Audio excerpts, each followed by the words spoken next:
Incluso el eneagrama es un mapa que te dice hacia dónde debes cambiar. Es una de las herramientas más poderosas que yo conozco y conozco varias de autoconocimiento. Siempre dentro de nosotros hay una vocecita que nos dice cosas. Que nos hace vivir sin instalaciones de que le damos las gracias. ¿Por qué somos como somos? Podemos ser mejores, nuestra personalidad, de dónde viene, lo que soñamos está relacionado con temas pendientes, con asuntos que necesitan nuestra atención. Esas preguntas yo sé que todos nos las hemos hecho en algún momento de la vida. Bueno, pues les cuento que la invitada de hoy a ponerse los tenis tiene las respuestas. Es magíster en Ingeniería Humana y experta además en Eneagrama, entre muchas otras cosas más. Tatiana Martínez, qué rico tenerla aquí con nosotros. Hola Paula, muchas gracias por invitarme. Feliz de estar acá también. Bueno, ¿qué es esto de magíster en Ingeniería Humana? Le confieso que yo no había escuchado eso nunca. Bueno, pues fíjate que mucho estudiamos sobre lo que pasa afuera, pero poco nos conocemos a nosotros. Entonces la ingeniería humana nos estudia al ser humano desde tres aspectos, que es mente, cuerpo y espíritu. Entonces, dentro de la ingeniería humana comprendemos cómo funcionan las emociones, cómo funciona la mente, la neurociencia, cómo estamos conectados un poco como al, llámalo Dios, vida, universo, y todo esto, cómo conjuga para que tú puedas vivir y tener como un equilibrio acá en esta tercera dimensión. Bueno, la descubrí a usted en Instagram y me encantó su rollo porque usted es de eso que sabe hacer, como que se dedica a mostrarle a las personas muchos de los caminos que puede recorrer para, no sé, para salir de muchas situaciones que a veces son complejas o coyunturas que no sabe cómo resolver, no solo en el campo personal, sino que veo que también está dirigido al campo empresarial. Y me encantó el tema del eneagrama y el tema de los sueños, así que espero que podamos abordar en esta charla las dos cosas. Empecemos por el eneagrama, ¿qué es eso? Bueno, el eneagrama es una de las herramientas más poderosas que yo conozco y conozco varias de autoconocimiento. Tiene una historia que data de más de 6.500 años, que uno dice como muchísimo más atrás de Cristo, y surgió en la antigua Persia con un grupo de sabios que se llamaban los sufíes. Ellos se dedicaron a entender quiénes somos, por qué estamos acá, cómo se forma la personalidad. Hicieron como sus primeros pinitos en el eneagrama, luego ya pues esto se fue perfeccionando a través del tiempo, y lo que muestra es que entre todos los seres humanos solamente existen 9 tipos de personalidad. Cada personalidad se crea de acuerdo a cómo tú hayas interpretado en tu infancia algo que te marcó, que se llama la herida de la infancia, con tus padres o cuidadores. Entonces, ¿qué es el eneagrama a todas estas? Es un círculo. Enea significa 9 y grama significa gráfico o círculo. Entonces es un gráfico de 9 que te muestra las 9 personalidades. Tú haces el eneagrama, lo podemos conocer a través de un test o lo podemos conocer a través de que tú estudies mucho y logres identificarte con alguna de las 9 personalidades. Entonces al final es un mapa de autoconocimiento, un mapa que te lleva a comprender cuáles son tus miedos, tus motivaciones, por qué actúas de la forma como actúas, cuál es la herida de la infancia que tienes que sanar, que es la que te llevó a construir una de las 9 personalidades. Bueno, sé que son 9, son muchas, pero ¿podríamos describirlas brevemente cada una? Claro que sí. A ver. Entonces, el número realmente no significa que el primero sea el más El importante. más importante, o sea, no tiene nada que ver. Listo. No tiene ahí una prioridad. Buena aclaración. De acuerdo.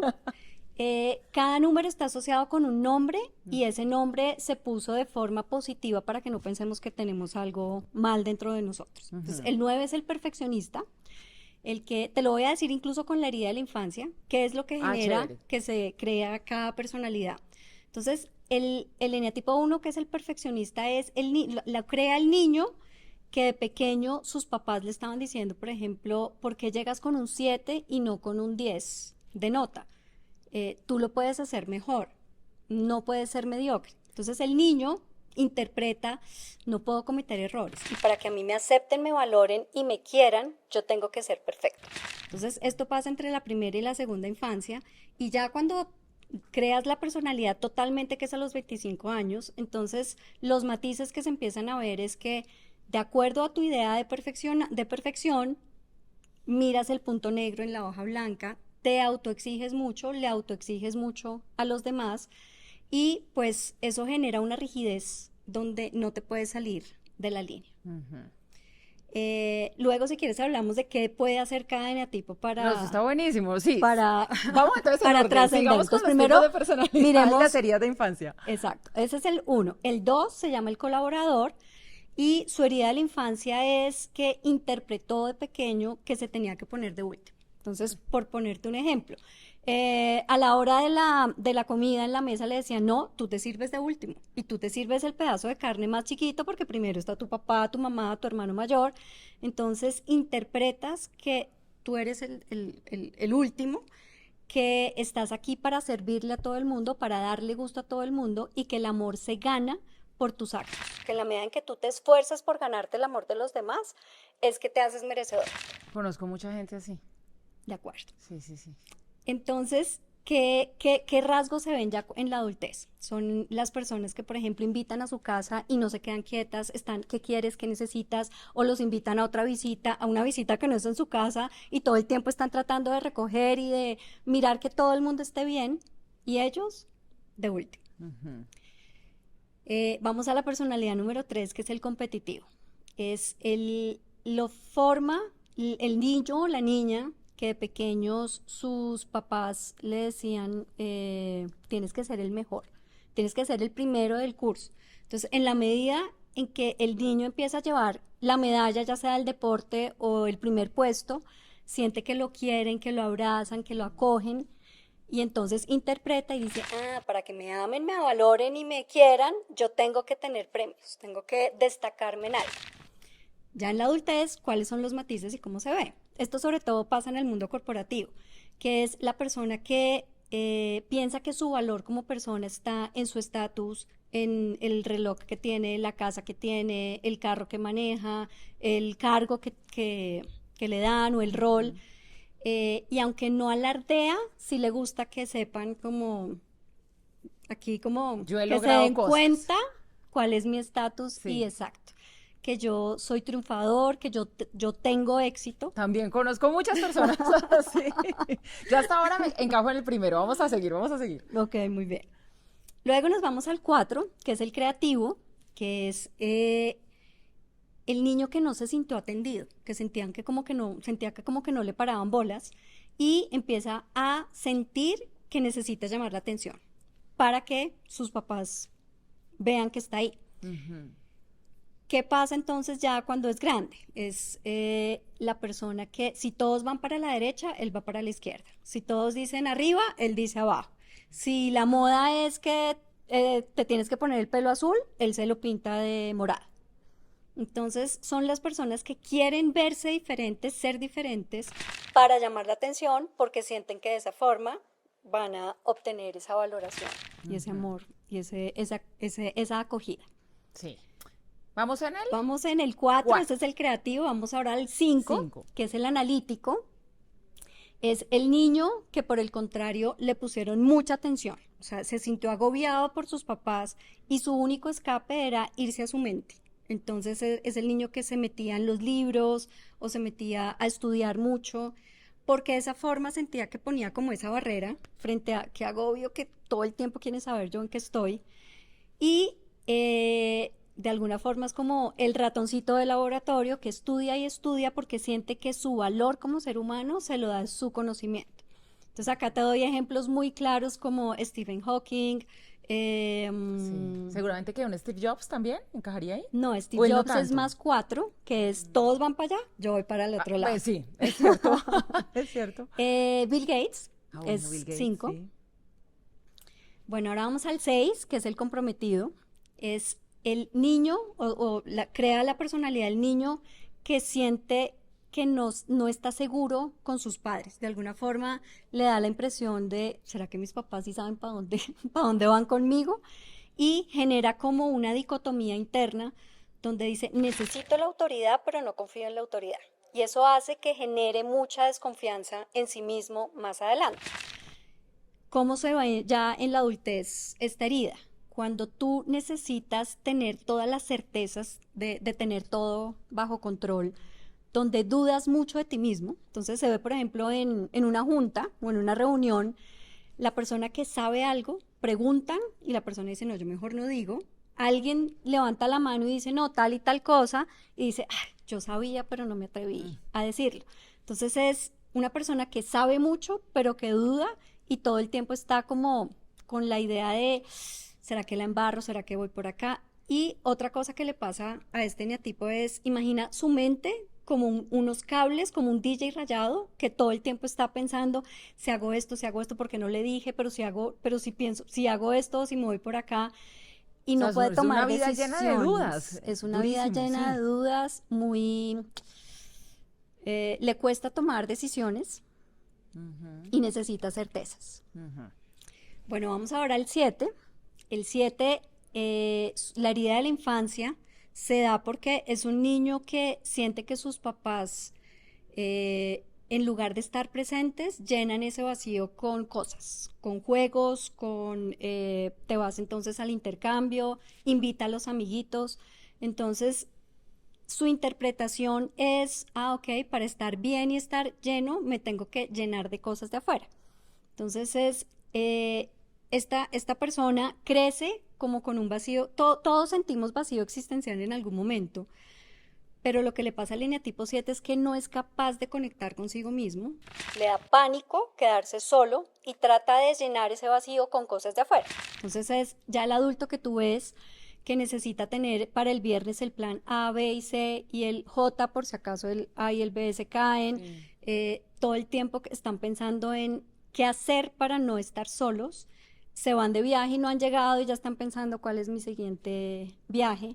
Todo es por escapar de sí mismos. Entonces, llenan su vacío con todas las cosas que pueden encontrar afuera. Y ese vacío nunca se llena así. Uf.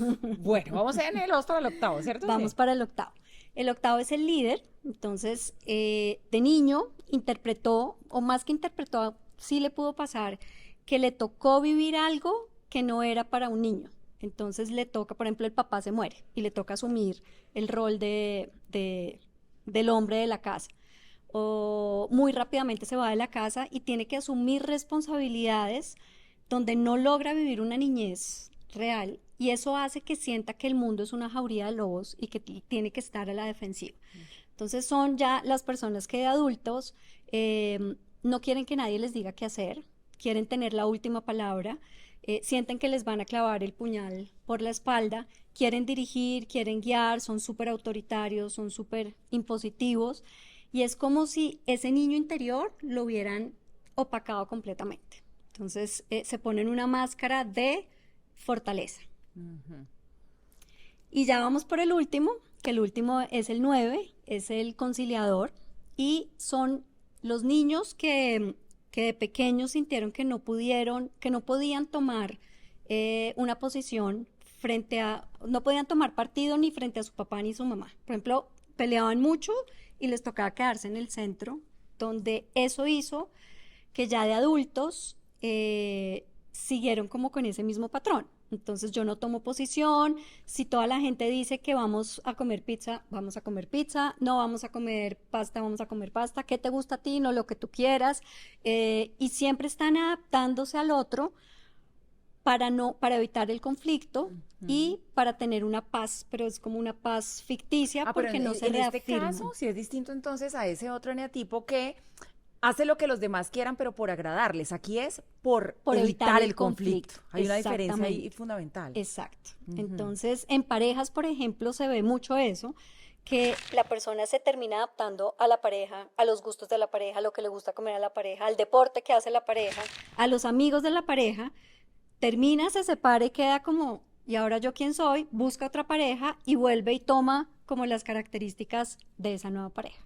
Pero la personalidad entonces está muy marcada, después de escucharla a usted, por esas heridas de la infancia. Yo pensé que uno de pronto nacía con una personalidad que venía como de características heredadas de papá y mamá, porque uno a veces dice eso, es que tiene el mal genio de la mamá, pero tiene, no sé, la creatividad del papá.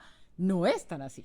No, tiene que ver con todos los seres humanos venimos con ese deseo de querer ser amados, querer ser aceptados y querer ser acogidos. Entonces, la herida de la infancia marca mucho esa idea de cómo interpreta el niño, de qué es lo que tengo que hacer, cuál es ese disfraz o ese personaje que tengo que ser para que me quieran, me valoren y me acojan. Y una vez entonces uno se conoce y sabe cuál es el eneatipo, el tipo de personalidad en el que uno encaja, ¿esto para qué nos sirve? Uno cómo puede sacarle provecho a esta situación y de pronto empezar a curar esa herida de la infancia. Yo creo que se puede curar, ¿o no? Claro, total. Pues nos sirve como un mapa de entrar a nuestro corazón, de entrar a nuestra alma, de conocer cuál es nuestro ego y cuál es nuestra esencia, porque no podemos cambiar lo que no conocemos. Y uno puede encajar en dos tipos de personalidad, pues yo siento que tengo un poquito del 1 y un poquito del 9. Sí, de hecho todos tenemos Está un bien. poquito de los nueve, todos tenemos un poquito. Desarrollamos uno con más fuerza de acuerdo a nuestra herida de la infancia y por adaptación o aprendizaje, que era lo que tú me decías ahorita del papá y la mamá, empezamos a meter un poquito de los otros, entonces termina siendo como una especie de cóctel, pero con uno muy dominante, que es el con el que nacemos. En terminología del eneagrama existe algo que se llama eclipsamiento. Y es que supongamos que tú desarrollas la personalidad 2 de ser el complaciente, el que quieres agradar a todo el mundo, pero de repente entras a un trabajo y te dan el cargo de gerente y tienes 20 personas a cargo. Entonces, por adaptación, tú dices, yo no puedo ser una madre aquí con todo el mundo, necesito que me vean como autoridad y empiezas a desarrollar, por ejemplo, la personalidad de líder. Entonces, no es la tuya dominante, pero por adaptación o por necesidad empiezas a desarrollar ciertos matices. O por mucho tiempo viste a tu papá, que era una persona muy competitiva, que te decía, no, usted tiene que tener carro, casa, beca, y si usted llega a los 25, 30 años y no tiene todo esto, es un fracasado. Por aprendizaje también empiezas a incorporar algunos de los matices de esa personalidad. Y como la idea de conocernos es mejorar, uno sí cambia después de viejo, porque también usted decía ahora, la personalidad se forma a los 25 años. Después de los 25 uno sí ya es como es. No, No, afortunadamente no. O sea, no. ¿hay esperanza? Hay esperanza. A los 25 se termina de formar la personalidad, es decir, ahí es cuando se vuelve un patrón rígido, donde ya vamos en piloto automático y no cuestionamos lo que hacemos o cómo actuamos. Afortunadamente, y aquí me voy a ir a la neurociencia, el cerebro tiene una capacidad de cambiar, que es la neuroplasticidad. Entonces, en la medida en que tú te lo propones, vienes al presente, tienes autoconciencia y tienes las ganas de autodesarrollarte, se puede hacer. Incluso el eneagrama es un mapa que te dice hacia dónde debes cambiar. Si, por ejemplo, tú eres eneatipo 1, tienes que balancear y eres muy rígido, lo que debes hacer es tomar características de la esencia del 7, que es descomplicado, que se toma las cosas como con más ¿Y eso cómo calma. lo logro? ¿Hago ejercicio? O sea, ¿cuál es como el camino, la manera? Existen herramientas, ejercicios efectivamente, muchos de autoconciencia, muchos de alarmas donde haz de cuenta que tú prendes acá como un testigo, que siempre dentro de nosotros hay una vocecita que nos dice cosas. Entonces es prender ese testigo, no desde juzgarnos, sino desde mirarnos y decir, uff, aquí estoy cayendo en ser muy rígido. ¿Cómo hago para cambiarlo? Entonces, en la medida en que yo me observo y me propongo a cambiarlo, la primera vez va a ser difícil, la segunda un poquito menos, la tercera ya de pronto cometí el comportamiento, me comporté de tal forma, pero ya empiezo a educar incluso a mi cerebro, a mi amígdala y a mi hipocampo, que es donde está el banco de memorias, a qué es lo que yo debería hacer la próxima vez. Qué interesante porque es cierto, esa alarmita siempre nos habla al oído y la ignoramos, diría yo que el 90% de las veces y seguimos haciendo lo mismo y cayendo en las mismas conductas, entonces se vuelve un tema como de un círculo vicioso, pero entonces no sé si esa alarmita también está ligada con el otro tema que es lo suyo, que son lo de los sueños. Los sueños, ¿qué son? El inconsciente hablándonos de pronto de esas heridas de la infancia, de esas cosas que queremos sanar, decía yo ahora de esos temas que tenemos que atender. Bueno, el tema de los sueños es todo un mundo que no se ha estudiado completamente. Hay muchas tendencias y muchos expertos que hablan de los sueños, entre esos Jung, que dicen, por un lado, efectivamente es como una puerta a tu inconsciente, donde tus preocupaciones, tus miedos, tus heridas salen sin que haya ego. Entonces, en tus sueños se muestra, y por eso pues hay un montón de cosas absurdas en el sueño, que uno de repente ve un dinosaurio y uno le parece súper normal, y no lo normal, claro. y no lo cuestiona, pero siempre traen mensajes, siempre trae un mensaje para ti en términos de qué es lo que te tienes que centrar, que no te estás centrando, qué te está preocupando en ese momento, que de pronto le estás echando tierrita, qué traumas tienes, qué heridas tienes. Y es verdad que todas las noches soñamos, que a veces no nos acordamos, es distinto, pero que todas las noches Todas las soñamos. noches soñamos cuando llegamos a un momento profundo. Incluso las ondas cerebrales vienen desde beta, que es como estamos tú y yo, cuando estás ¿cómo lo decimos? Como en acción. Luego bajas a alfa, luego bajas a delta y luego bajas a teta. Entonces, cuando estás más o menos en delta y teta es cuando empiezas a soñar. Incluso son dos frecuencias, ondas cerebrales a las que tú también puedes acceder cuando estás meditando. Bueno, vamos un poquito, Tatiana, a su vida, porque usted dejó su carrera en el mundo empresarial, directora de marketing de empresas muy importantes en el país, y un día dijo, no, yo lo que me quiero dedicar es a esto que estoy haciendo ahora. ¿Eso cómo pasa? Uno siente el llamado de quiero dejarlo todo y lo decide y lo hace.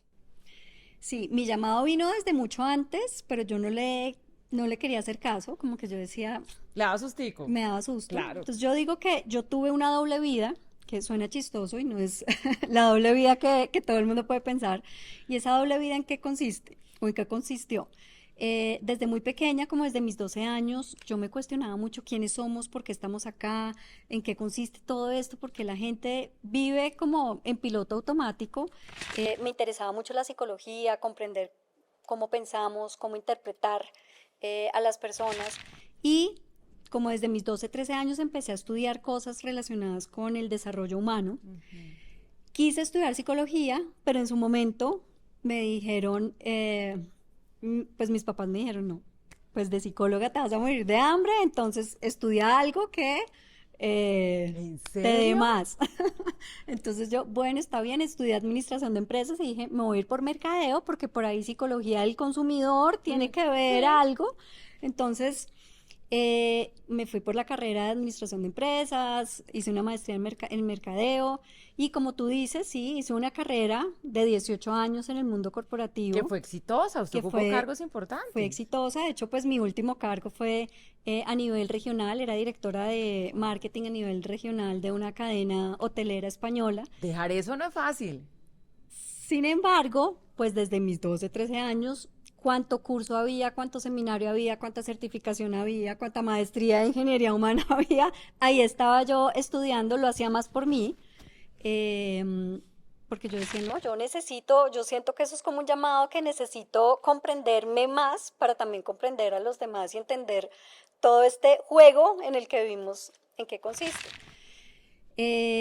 Luego ya cuando estaba en mi carrera corporativa, que yo hay veces me levantaba y decía, ay, me va bien, pues sí, el marketing me gusta, pero no me apasiona, no es algo con lo que yo vibre, como si vibro con todos estos temas, pero me empecé a meter en la cabeza como, bueno, yo puedo seguir ayudando a la gente desde mi Ujú. posición de líder.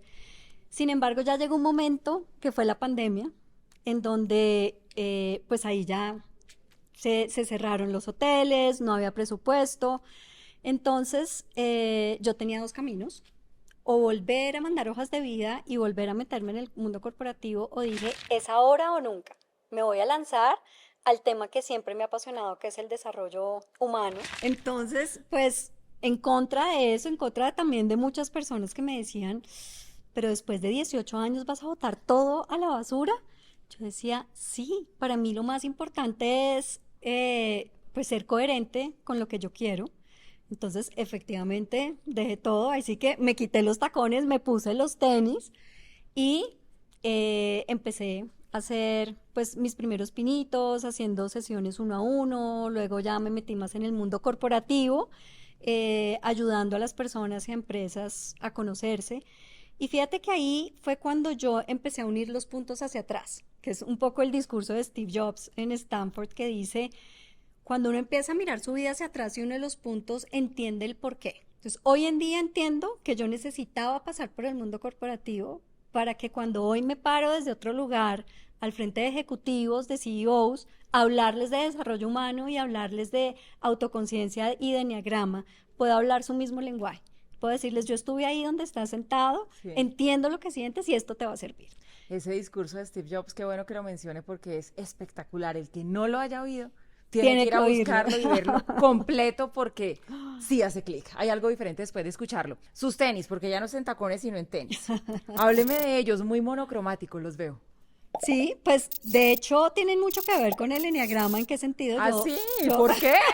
Eso sí no con me mi lo creo. eneatipo, con mi eneatipo. ¿Por qué? Mi eneatipo es uno y aquí lo revelo, que es o era, porque he trabajado ya bastante en mí, en ser muy by the book, como las cosas Sí. que no se salga del renglón, el deber ser.